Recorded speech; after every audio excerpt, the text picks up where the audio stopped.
uma narrativa convincente. Quem esteve aqui no domingo passado, lembra que era esse o tema. Nós falamos um pouco das narrativas nos quais nós estamos submersos, né, no nosso mundo atual. É uma palavra bem atual, mas como nós tivemos menos tempo do que precisaria, eu acho que foi até providencial, a gente fez um corte. Esse texto está dentro da nossa série aí, Além do Jordão, e o capítulo 9 é um capítulo muito rico. A gente pode passar por ele batido, mas se a gente parar para pensar, ele tem várias lições. Tem pelo menos duas lições muito importantes, uma terceira que a gente consegue ver lá. E então acho que foi providencial dar uma parada só na primeira, e a gente vai retomar então hoje. E uma conclusão que a gente pode tirar do que o texto nos diz, a gente vai lembrar dele um pouquinho mais para frente, é que uma narrativa bem planejada e executada é suficiente para enganar até mesmo o povo de Deus, se esse se esquece de buscar o conselho do Senhor. A gente viu isso na primeira lição que nós extraímos daqui na semana passada, e foi realmente ali que a gente se concentrou. Mas antes da gente voltar para o texto, para não ter que ler ele inteiro, eu vou falar de alguns antecedentes para que a gente possa então poupar e depois ler só a parte que as duas últimas lições nos mostram, tá bom? Então, após cruzarem o Jordão, a gente tem falado disso, né? Foi a primeira série. O livro de Josué a gente tem dividido em 3 grandes blocos, vamos falar assim. O primeiro a gente chamou Cruzando o Jordão, tudo o que aconteceu antes de cruzar o Rio Jordão, da forma sobrenatural que Deus agiu ali, para aquele cruzamento, parando a água do rio em plena época da cheia.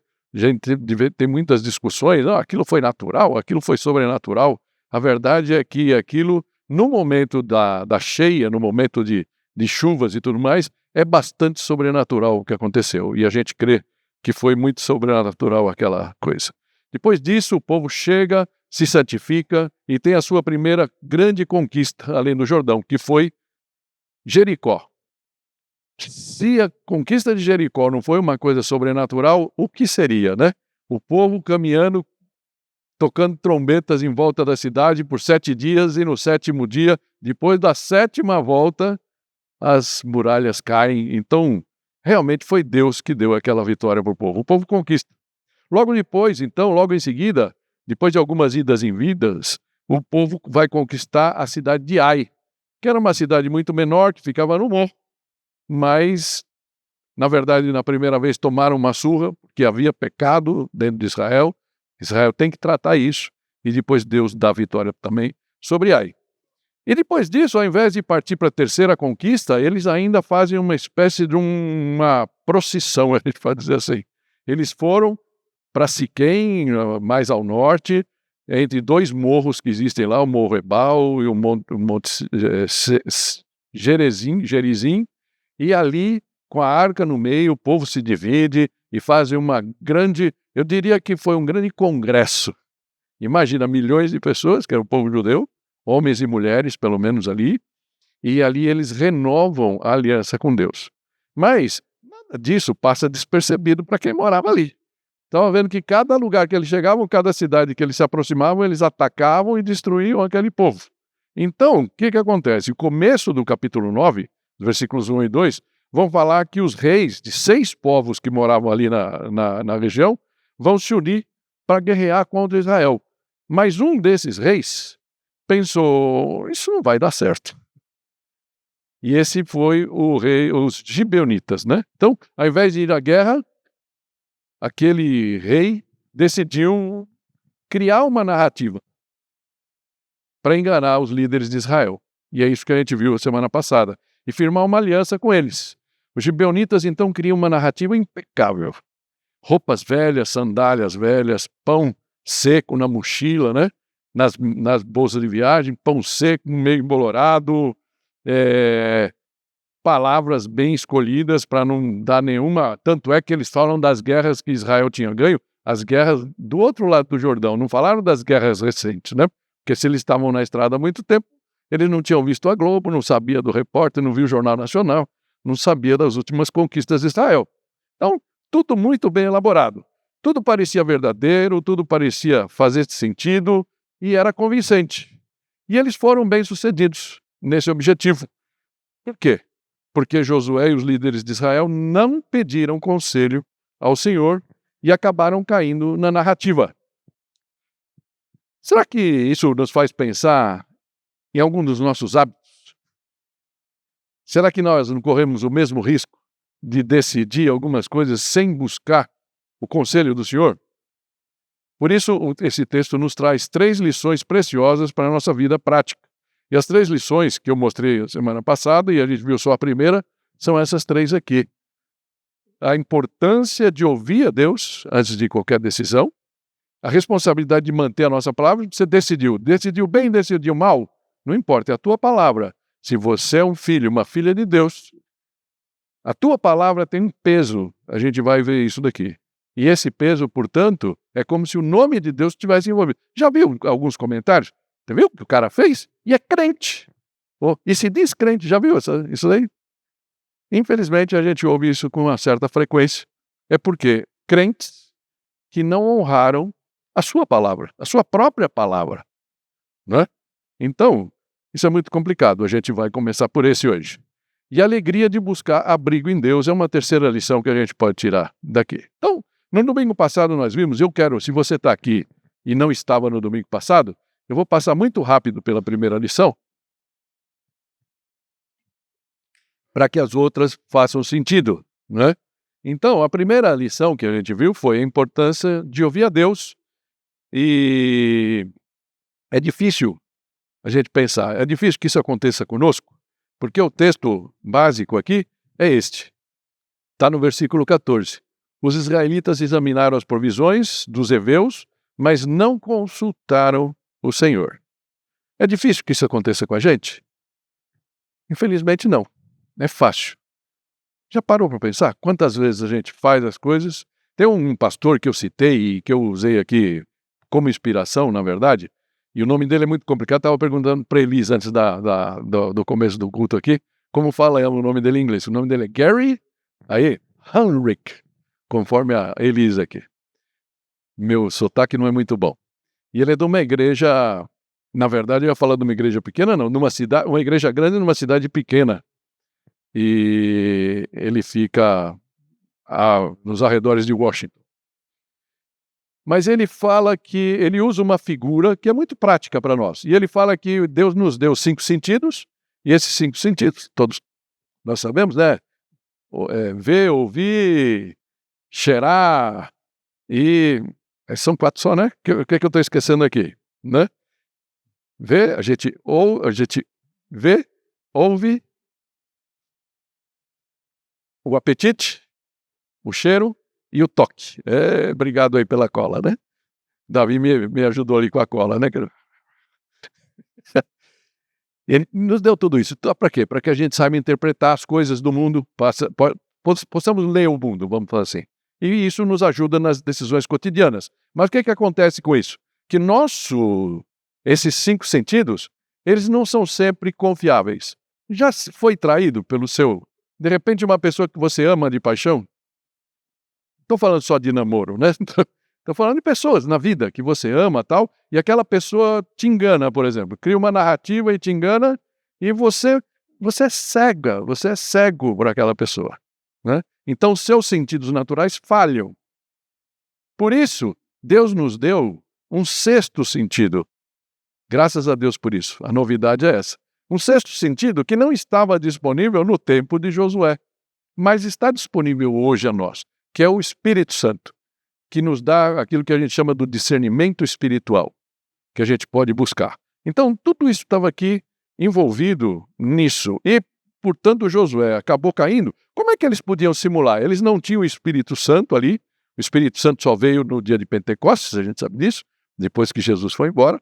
Mas o Espírito Santo fazia incursões, né? Existe no Antigo Testamento história de pessoas que foram cheias do Espírito Santo para alguma ação. Mas eles podiam consultar a Deus, e Josué sabia disso. Mas ele não faz isso e por isso ele caiu. Ele foi uma presa fácil. A pergunta que a gente tem que fazer é: como que a gente pode responder a isso? Como é que a gente pode não cair em narrativas hoje? Como é que a gente pode ouvir a Deus nos nossos dias? Porque, de repente, você fala, mas como é que eu posso ouvir a Deus? E a gente mostrou mais ou menos uma sequência de meios, mas não é que eles são aqui 3 ou 4 meios, a gente vai falar disso, mas é uma sequência de coisas. E o primeiro deles aqui é o conselho da palavra, certo? Conselho da palavra, porque a palavra revela, a palavra é a base do conselho de Deus. A palavra que eu estou falando é essa daqui, certo? A Bíblia. Muito criticada, muito comentada, mas ela continua sendo o único livro da história da humanidade que continua vivo depois de centenas e dezenas de séculos, milhares de anos, e a Bíblia está aqui, firme. E você pode ler, e é um livro que fala com a gente. É interessante isso, né? Por isso a Bíblia é a base do conselho de Deus. É a fonte do conteúdo da vontade de Deus. E a gente citou, eu não quero projetar aqui, a gente citou 2 Timóteo 3, 16 e 17, que deveria estar grifado na minha Bíblia, e eu acho que tinha que estar grifado na sua também, para você sempre lembrar. 2 Timóteo 3, 16 e 17, que fala: toda a escritura é inspirada por Deus e útil para quê? Para ensino, para repreensão, para correção, para instrução, para que o homem de Deus seja apto e plenamente preparado para toda boa obra. A gente poderia dizer, para que o homem de Deus esteja apto e plenamente preparado para decidir com sabedoria que vem do alto. Amém? Isso está aqui no conselho da palavra. Mas hoje nós temos o recurso, o sexto sentido, que é a iluminação do Espírito. O Espírito é aquele que abre os nossos olhos espirituais. De vez em quando a gente vê uma coisa e nada chama a atenção da gente, a gente está entrando de tonto, né? Mas aí o Espírito, ops, presta atenção. E aí aquilo nos abre os olhos, nos faz entender as Escrituras, nos leva ao texto certo. Muitas vezes você está procurando uma coisa e o Senhor te conduz àquele texto, nos convence do bem e do mal, etc. Então, o Espírito Santo é um privilégio que os homens do Antigo Testamento não tinham, como eu já comentei, mas que está à disposição se confessarmos Jesus como nosso Senhor e Salvador. Isso está disponível para nós hoje. E o terceiro aqui é a confirmação do povo de Deus. Nem sempre as pessoas, Deus vai falar, olha, fala para o Flávio que para ele tomar cuidado que tal coisa vai acontecer na vida dele. Ou fala para o Flávio que ele vai ser bem sucedido e tal. Graças a Deus por isso acontece. Não precisa acontecer sempre, mas a gente tem várias histórias de momentos que isso acontece. Deus pode usar o seu povo ou até mesmo pessoas comuns para mostrar algo para o qual nós precisamos prestar atenção. Tá? E por último, existe o que a gente chama aqui do selo da paz de Deus, baseado lá em Colossenses 3,15, que fala que a paz de Cristo seja o juiz, o árbitro no seu coração. Isso a gente pode sentir que é uma realidade. Então, essa paz é o resultado de todo esse processo de busca na palavra, no aconselhamento do Espírito, na iluminação do Espírito, a confirmação do povo, se for o caso, e aí a gente sente aquela paz, né? Então a gente pode dizer que no contexto de decisões importantes da nossa vida, podemos dizer que a paz vem quando a palavra foi ouvida, o Espírito iluminou e a comunidade eventualmente confirmou. Como a Elisa compartilhou aqui a questão do seminário do Otávio, né? E ela funciona como um selo de garantia, por isso estou falando aqui, o selo da paz de Deus. Quando todos os passos foram dados, a paz será um resultado natural. E graças a Deus, isso é uma bênção. Mas, se em lugar de você sentir paz sobre alguma decisão, você sente uma certa inquietação, é justamente o Espírito te falando, cuidado, não dê o passo. E se isso acontece com você, como a gente vê nos processos aí, volte para o ponto 1 e tente buscar de novo o conselho de Deus, porque alguma coisa está errada. Amém? Até aqui nós fomos no domingo passado. Eu queria então ir para a segunda lição, porque ela é tão importante e tão preciosa como a primeira. E ela fala da responsabilidade de manter a nossa palavra. E eu queria parar para orar, que eu não fiz isso ainda. Pai Santo, nós te agradecemos, Senhor, por esse momento que temos aqui. Na nossa comunidade de fé, na nossa igreja, amada Igreja da Vila, Pai, que eu sei que o Senhor também ama, Pai. Te pedimos que o Senhor abra os nossos ouvidos e o nosso coração para a Tua palavra e para os ensinamentos que ela nos traz. Alguns desses ensinamentos são diretos. São não matarás, não adulterarás e assim por diante. Mas muitos dos teus ensinamentos, eles são indiretos. Eles são por princípios que a gente vai adquirindo ao longo da leitura. E que esses princípios, então, sejam que norteiem nossa leitura aqui nesse momento, Pai. Nos ensina através deles. E nos transforma, como o João falou de manhã, um pouco mais cedo. A gente precisa da transformação do Teu Espírito, Pai. Sabemos que nós não somos perfeitos, estamos muito longe disso, Senhor. Ainda pecamos, infelizmente. Mas o Senhor é o nosso pastor. E se o Senhor é o nosso pastor, nada nos faltará, Senhor. Sê conosco nesse momento, em nome de Jesus. Amém.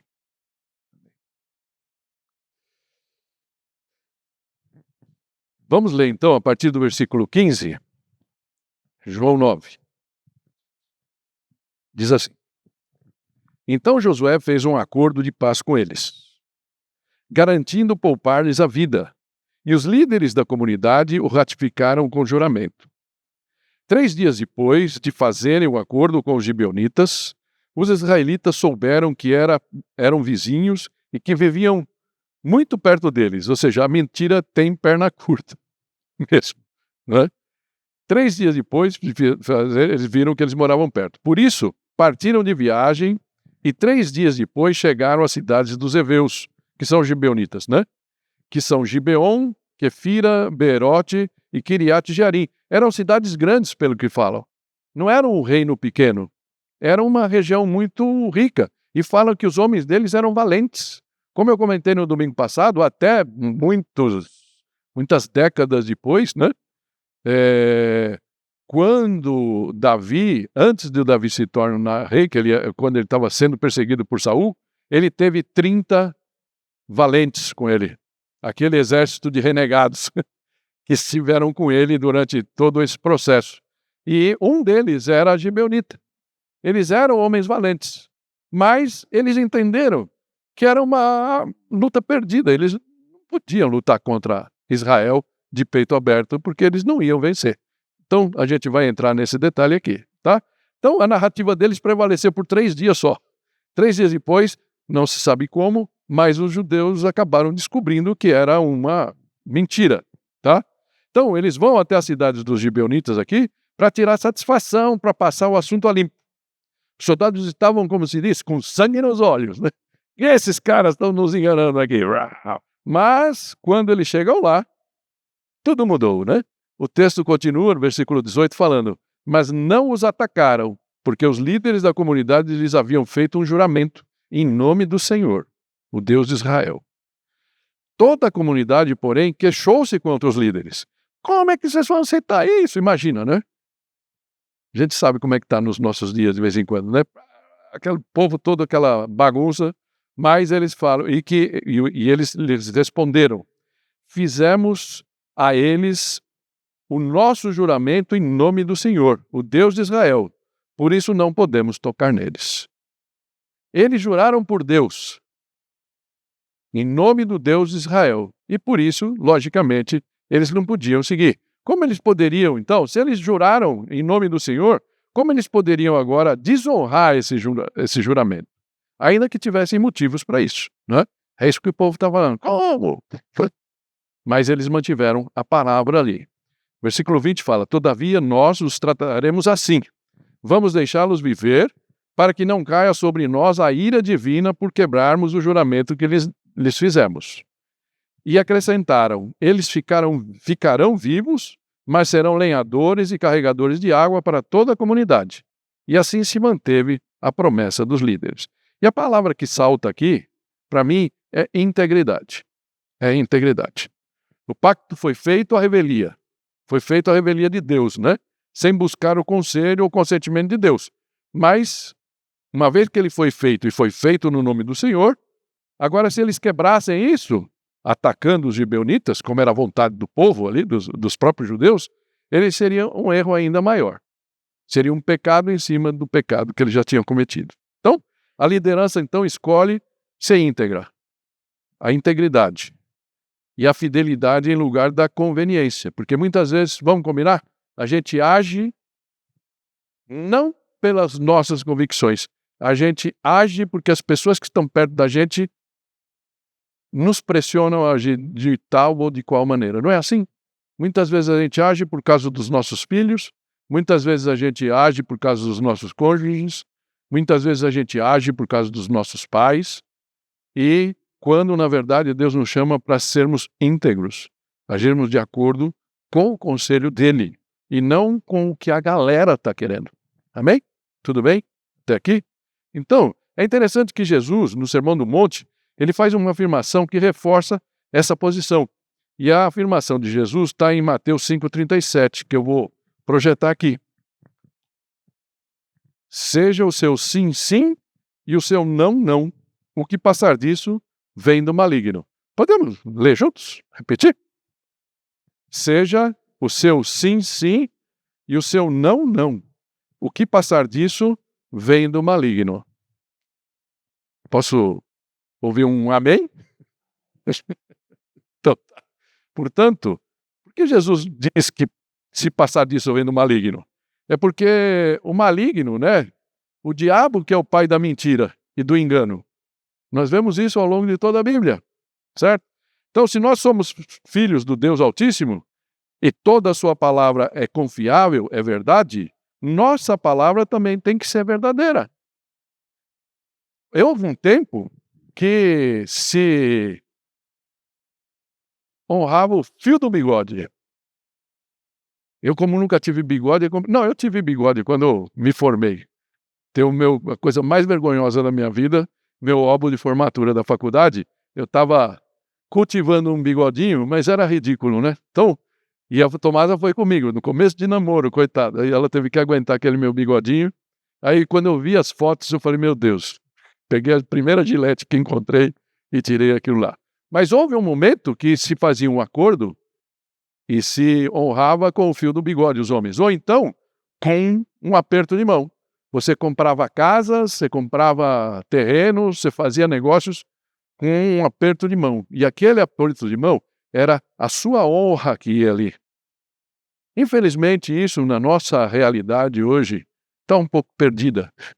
As pessoas não honram aquilo que falam. E por isso existem tantas narrativas no nosso meio, né? Ok?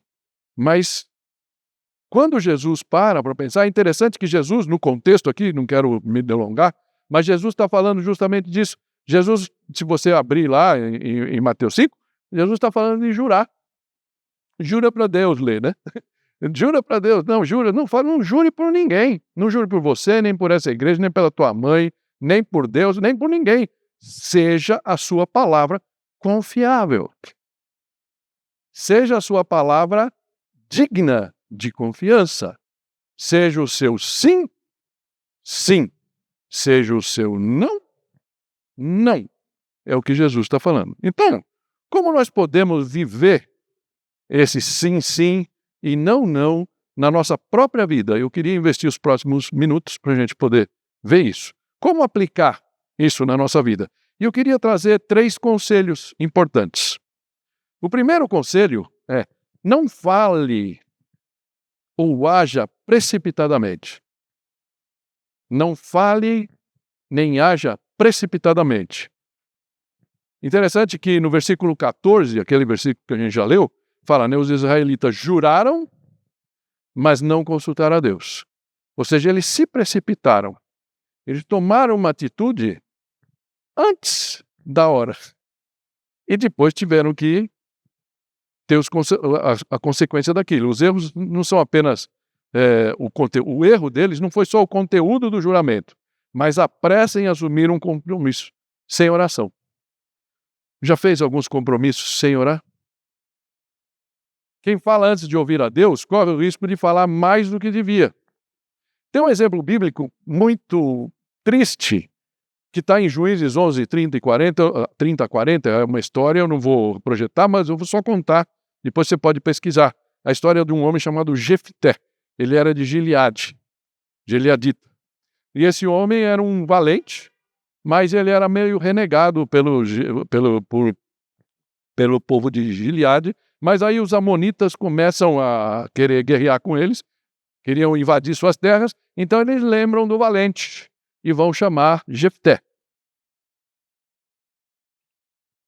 E Jefté foi abençoado por Deus e ele ganha aquela batalha. Mas quando ele estava indo para a batalha, ele faz um voto, né? Ele faz uma promessa que você fala, mas que passou pela cabeça dele fazer isso? Ele fala para Deus, Deus, se o Senhor me der os amonitas, se os amonitas se renderem aqui na minha mão, se o Senhor me der a vitória dessa batalha, quem sair da porta da minha casa ao meu encontro, eu oferecerei como holocausto. E, infelizmente, a história vai dizer que quando ele está chegando com os outros guerreiros, outros soldados ali voltando para casa, a filha dele saiu com tamborim e tudo mais da porta da casa dele para festejar a vitória que ele teve. E aquilo, logicamente, ao invés de ser bênção, foi maldição. Ele não ponderou as consequências. E o voto trouxe mais dor em vez de glória. E lhe custou a sua única filha.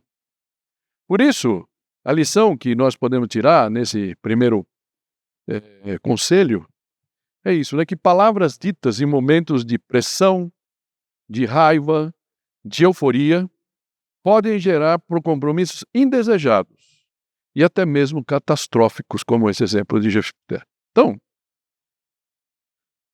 o que a gente pode dizer? Que as palavras ditas sem oração costumam gerar compromissos sem discernimento. Que aplicação a gente podia ter desse primeiro conselho? Cuidado com as decisões rápidas. Eu sei que alguns de vocês são rápidos, gostam de... vai agindo, vamos fazendo. Calma.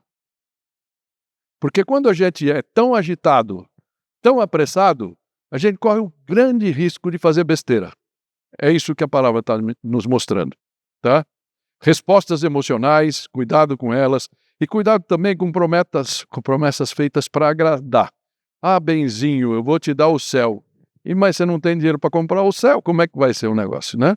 Então, essas coisas que a gente faz. Então, lidar com as consequências pode ser muito doloroso e pode afetar o resto da sua vida. Muitos casos de uniões problemáticas porque a gente se precipita em falar ou a gente se precipita em agir, não é verdade? Então, que fique essa lição para nós. O segundo conselho aqui de como aplicar o sim, sim, não, não, é pese suas palavras com cuidado, cuidadosamente. Se a gente lê o versículo 18, né, só para lembrar ele aqui, eles acabaram falando, não os atacaremos, pois juramos pelo Senhor. Essa foi a resposta de Josué e dos líderes para o povo que estavam querendo ali acabar com os gibeonitas. Então, o juramento, nesse caso da aliança com os gibeonitas, foi feito em nome do Senhor. Agora a questão não era conveniência, mas de testemunho. Quebrar o juramento seria profanar o nome de Deus, desonrar o nome de Deus, colocar o nome de Deus em descrédito. E o exemplo mais clássico que nós temos disso é de Pedro. Pedro, na noite da Santa Ceia, que a gente vai participar juntos aqui, quando Jesus está ali num momento, eles saem dali e vão para o monte, né? E ele começa a contar para o povo, olha, vai acontecer, o que vai acontecer comigo, vem me buscar, e o que vai acontecer? Todos vocês vão fugir. Todos vocês vão fugir. E aí o Pedro, famoso Pedro, age dessa forma, sem pesar as palavras, e fala, não, Senhor, ainda que todos te abandonem, eu nunca te abandonarei. E aí ele teve que escutar de Jesus uma coisa que, lógico, que na hora ele não aceitou, né? Que Jesus vira para ele e fala, Pedro, desculpa aí, querido, mas te asseguro que ainda hoje, antes que o galo cante, você vai me negar 3 vezes. 3 vezes. E quando Pedro fez isso, né, a gente conhece a história, a gente vai tratar disso um pouquinho mais para frente, na Semana Santa, né? Ele chorou, porque ele viu que Jesus tinha razão. Ele não tinha pesado as palavras dele. Ele confiou excessivamente e de uma forma irrealista em si mesmo. E por isso ele falou o que ele falou. E as palavras maiores, né? As palavras dele foram maiores do que a sua maturidade do momento. E pode acontecer isso com a gente também. Ainda mais quando a gente é jovem, a gente acha que a gente pode tudo. Que a gente pode com o mundo, né? E aí os dias vão passando e a gente vai percebendo que teria sido melhor calar. Calar. Por isso a conclusão, né, desse segundo conselho é esse. O sim do cristão carrega peso moral e espiritual. A gente não pode esquecer quem nós somos. Muitas vezes na roda dos amigos, o pessoal do futebol, o pessoal do boteco, ou o pessoal do trabalho, a gente esquece quem a gente é. Que nós somos filhos do Deus Altíssimo. Se nós temos Jesus como nosso Senhor e Salvador. E, portanto, isso é uma marca que a gente faz. A nossa palavra leva por trás a chancela de Deus, mesmo que a gente não se dê conta disso. Então, seja cuidadoso, cuidadosa em tudo que for falar. Nenhuma circunstância serve de motivo para que você deixe de cumprir a sua palavra. Percebeu isso? Ah, mas eu não sabia que ele era assim. Eu não sabia que ela era assim.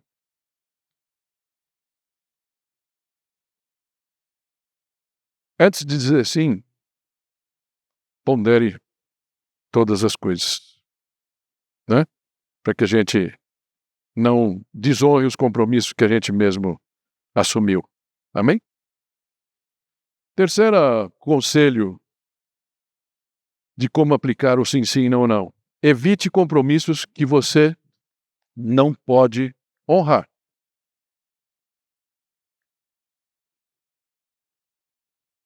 Evite compromissos que você não pode honrar. A promessa sempre gera tensão, custo, consequências. Israel precisava administrar seu erro com responsabilidade e conseguiu fazer isso. A Bíblia vai mostrar que eles conseguiram manter aquilo, até Saul.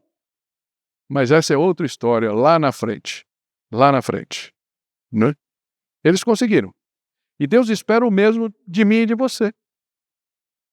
Essa fidelidade aos nossos compromissos. Tem um ditado que é mais...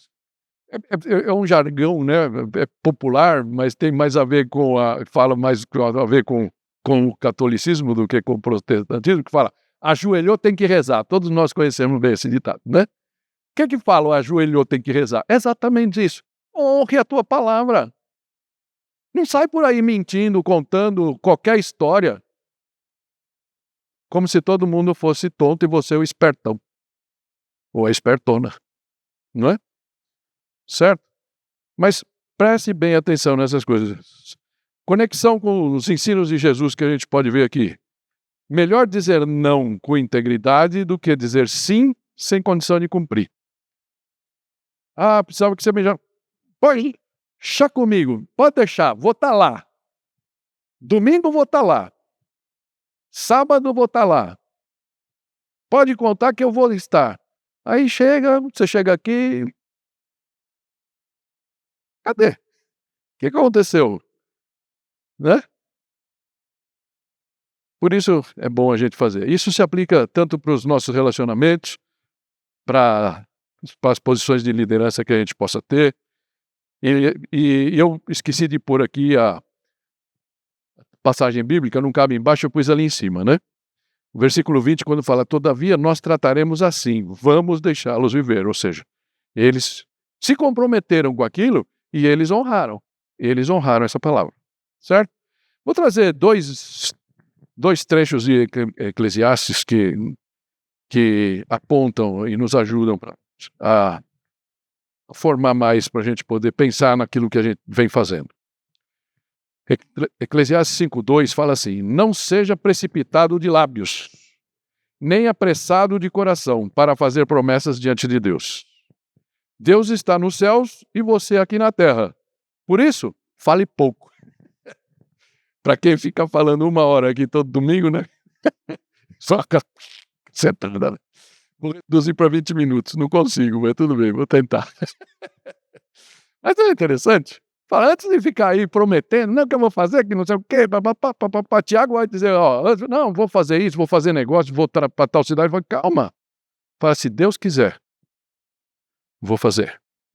Eu vi um pastor falando de uma coisa muito importante, a gente, graças a Deus, não tem essa realidade, mas países como os Estados Unidos, que tem muito problema de guerra, que os jovens estão lá e, de repente, eles são convocados para ir para a guerra, e muitos pais novos, com filhos pequenininhos, chega para o filho e fala,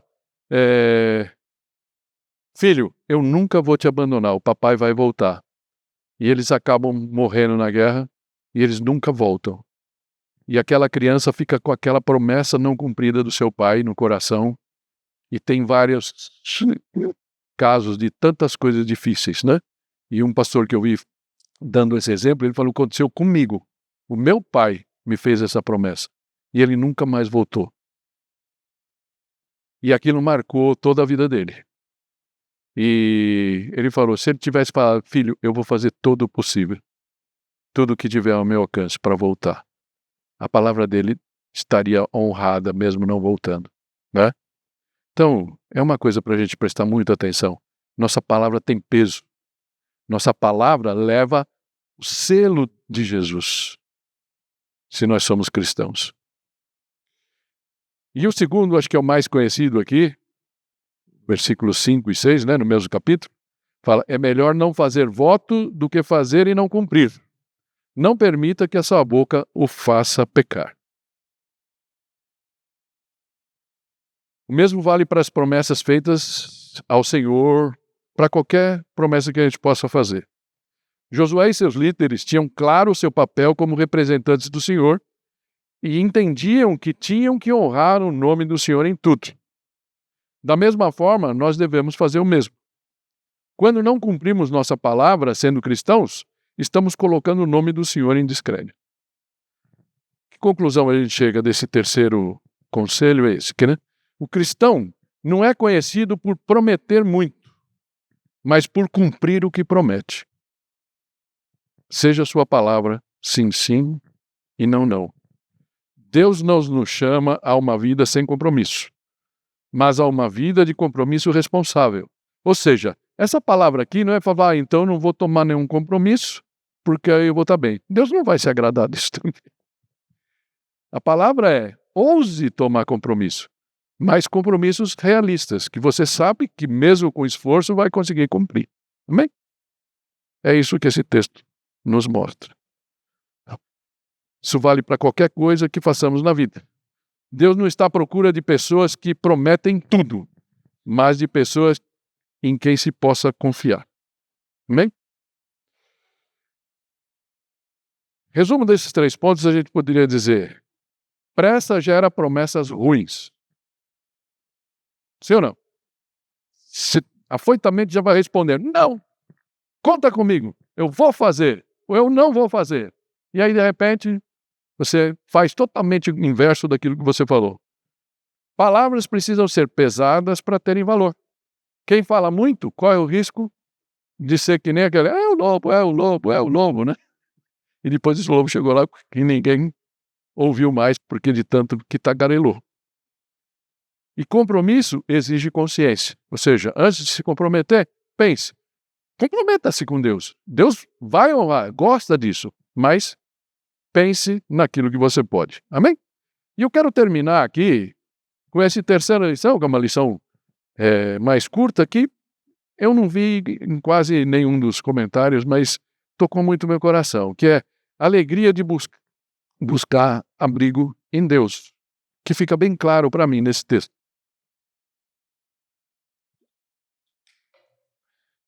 Queria ler os últimos versículos aqui.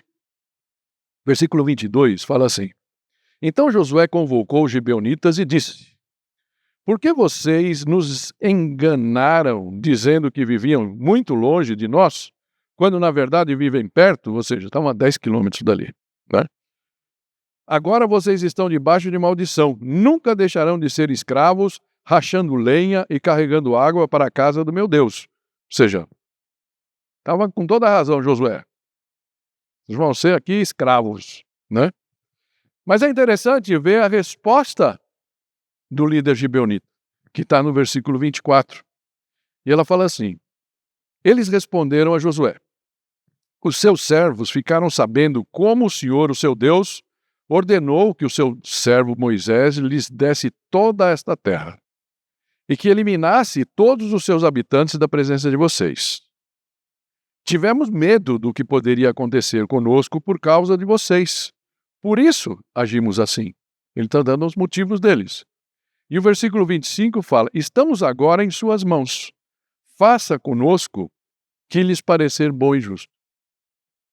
Estamos nas suas mãos. É interessante que a leitura que eu faço disso é como se eles estivessem falando assim: estávamos mortos. Estávamos mortos já. Era só uma questão de tempo. Quando ia demorar para vocês baterem na porta, né? Lembra aquela figura da morte lá, né? Com aquela foice, né? Da morte chegar na porta deles ali. Ok? Mas agora estamos vivos. Então, o que vier é lucro. Faça com a gente o que for. E você já parou para pensar que a condição dos gibeonitas é um espelho para a nossa condição antes de nos rendermos a Deus? Não é exatamente isso? Eu vou ler só mais um texto aqui, de Efésios 2. Vou ler uma parte aqui. Versículo 1 de Efésios 2 diz assim: vocês estavam mortos em suas transgressões e pecados, nos quais costumavam viver, quando seguiam a presente ordem desse mundo e o príncipe do poder do ar, o espírito que agora está atuando nos que vivem na desobediência. Ou seja, vocês estavam entre eles, viviam entre eles, estavam mortos como eles. Versículo 4 fala: todavia, Deus, que é rico em misericórdia, pelo grande amor com que nos amou, deu-nos vida juntamente com Cristo. Quando ainda estávamos mortos em transgressões, pela graça vocês são salvos. Interessante pensar que os gibeonitas reconheceram a sua situação e se renderam totalmente perante Josué e perante o Deus de Josué, claramente.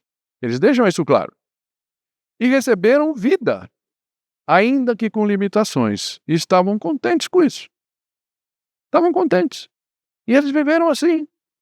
Tem várias passagens que vão falando, eles serviram, conheceram o templo, nunca puderam entrar no templo, né, como os locais, como Raabe pôde depois, né, mas eles não.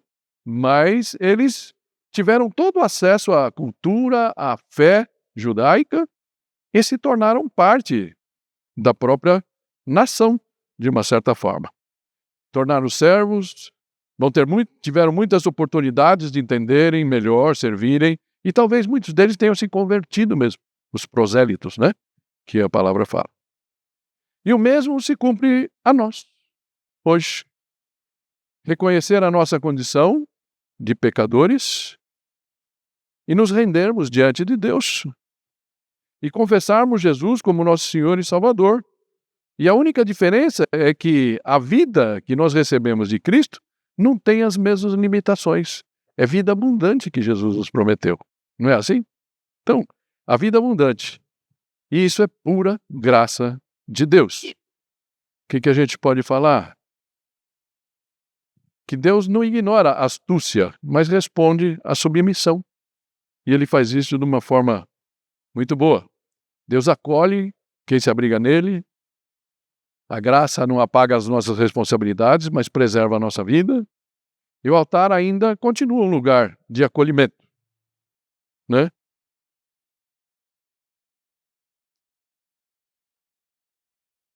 O que Jesus, então, tem a ver com esse texto? A gente pode dizer que Jesus oferece uma aliança de paz aos pecadores que vêm em absoluta rendição. E Ele faz isso tomando sobre si a penalidade do nosso pecado, pecado de todos nós. Alguns se perguntam, né? O que Jesus tem a ver com Josué? Além do mesmo nome. Sabia que o nome Josué e Jesus é o mesmo? Né? Um em hebraico, o outro em grego. Jesus, Yeshua, né? Jesus e Josué, portanto, Jesus é o Josué definitivo, que nunca pode ser enganado. Josué foi enganado. Jesus, por mais que a gente tente, queira, ele não pode ser enganado. E Jesus é o Josué que acolhe os pecadores submissos, só que de uma forma plena, porque ele pagou o preço pelos nossos pecados na cruz, o que Josué não tinha condição de fazer. E assim como Josué e os líderes de Israel mantiveram sua aliança com os gibeonitas, Jesus jamais quebrará sua aliança com o seu povo. Isso pode nos alegrar, tem que nos alegrar. E o seu povo é composto por todos aqueles que se renderam e o aceitaram como Salvador, pessoal e Senhor. A gente não deve se alegrar por isso? Então, queria te convidar para fechar os olhos, para que a gente possa agradecer ao Senhor nesse momento.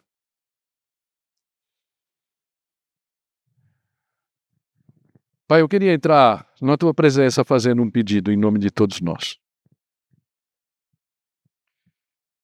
Ensina-nos, ó Pai, a depender de Ti, buscando o Teu conselho, em Tua palavra e a iluminação do Teu Santo Espírito, para cada decisão importante que tenhamos na vida, Pai.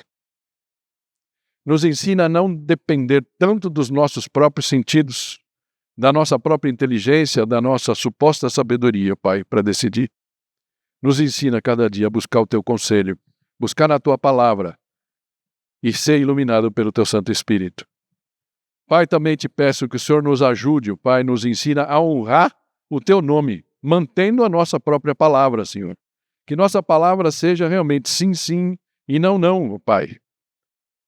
Para que a gente possa realmente ser digno de ser chamado de Teus filhos. Ensina-nos a honrar o Teu nome com cada decisão que a gente tomar. E também, Pai, nos ensina a nos abrigarmos sempre na Tua graça, que é o melhor lugar para nós estarmos, Senhor.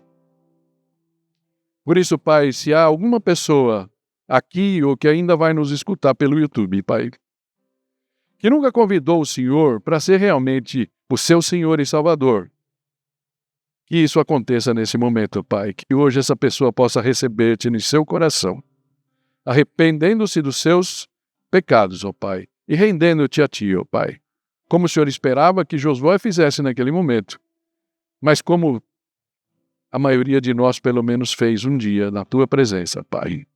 Que cada dia nós possamos nos ajoelhar na Tua presença, Pai, pedir o Seu conselho, receber de Ti, do Teu Santo Espírito, a iluminação, e saber que, Pai, nós temos sempre em Ti um abrigo seguro, Senhor. Abraça, Pai, abraça-nos, ó Pai, nos momentos de sofrimento. Como vimos no domingo passado, Pai, Tua palavra é luz para os nossos pés e lâmpada para os nossos caminhos, Senhor. Que o Senhor possa orientar os nossos passos hoje e nos dar direção para o nosso amanhã.